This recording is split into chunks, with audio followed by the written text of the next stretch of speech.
तो फाइनली हम लोग वायुसेना म्यूजियम दिल्ली पहुंच चुके हैं और इस म्यूजियम के अंदर बेहतरीन बेहतरीन जहाजें पड़ी हुई हैं, जिस जहाज की बदौलत इस देश के वायुसेना इस देश के समस्त नागरिकों की रक्षा करते थे, समस्त अपने सीमाओं की रक्षा करते थे, वो यही टैंक सभी थे। आप लोग देख पा रहे होंगे, कैमरा मैन रुकेश यादव जरा दिखाइए, पूरी देख पा रहे होंगे एक से एक बेहतरीन बेहतरीन जहाज यहाँ पे पड़े हुए हैं। और ये कोई नया जहाज नहीं है, इन्हीं जहाज़ों की बदौलत जब इंडिया पाकिस्तान का युद्ध हो रहा था इन्हीं जहाज़ों से लड़ा गया था, इंडिया चाइना का युद्ध हो रहा था इन्हीं जहाज़ों से लड़ा गया था। और न जाने ऐसे कितनी लड़ाइयाँ हम लोगों ने इतने सीमित साधनों में हमारे वायुसेना ने लड़ा और अपने देश को बचाने का काम किया।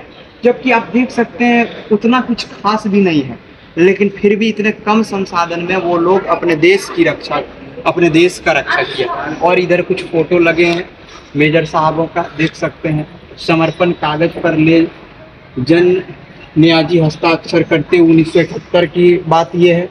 और मेल के बाद चिट्टागांठ बंदरगाह में वो जो वार हुआ था उनका है कुछ, न जाने ऐसे कितने तस्वीर भी यहाँ पे लगे हुए हैं, इस म्यूजियम में संजो करके रखे हैं। यानी कि एक बात साफ साफ यहाँ झलक रहे हैं कि कम साधन में भी हम लोगों के इस देश के वायुसेना के वीर सिपाही वीर योद्धा जो है वह अपने देश की रक्षा के लिए अटल रहे। लेकिन पहले की तुलना में अब यदि देखा जाए तो काफ़ी ज़्यादा टेक्नोलॉजी भी बढ़ गई है और बहुत ज़्यादा सुविधाएं भी आ गई है। अब हमारे पास एक से एक बेहतरीन टैंक है, लेकिन उस समय आप लोग देख पा रहे हैं कितने कम संसाधन में हमारे वीर योद्धा वीर वायुसेना अपने इस देश की रक्षा करते थे। चलिए इससे बाद हम चलते हैं अंदर और अंदर की भी कुछ जायजा लेते हैं कि उसके अंदर और कुछ क्या हो सकता है। पहले की अपेक्षा और अब की अपेक्षा यदि देखें तो कितनी भिन्न समानताएं देखने को मिलता है, उसे भी देखने का प्रयास करेंगे।